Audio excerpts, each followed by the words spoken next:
channel again. So guys, in this video we will see how to share and unshare your chat in the Claude AI.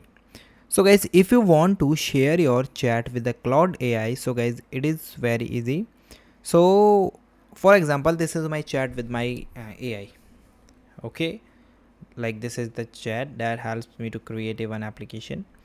After that guys, you simply go for the option of share.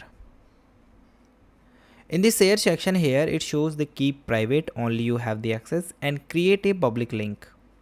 So when you click on the public link, so it gives you the link that you can copy and send it with your friends and family. And even I paste it into the new tab, so the chat is open. If I paste into the incognito mode, so here I'm open a new private window, and when I paste this, so it is also open. Okay, so this is the way that you can share. But if you want to unshare your chat, so you simply go again on the option of shared. You just go here, go to your share option, and guys, now put back it to keep private. So just click it, and now your app, your chat is now private. Now when I paste again this code link, so here you check that the link is now not available.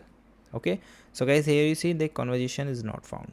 So this is the simple way that you can share and unshare your conversation on your Claude AI. So guys, thank you and have a nice day, and guys, subscribe our YouTube channel for the further informations. I hope this video is very helpful for you.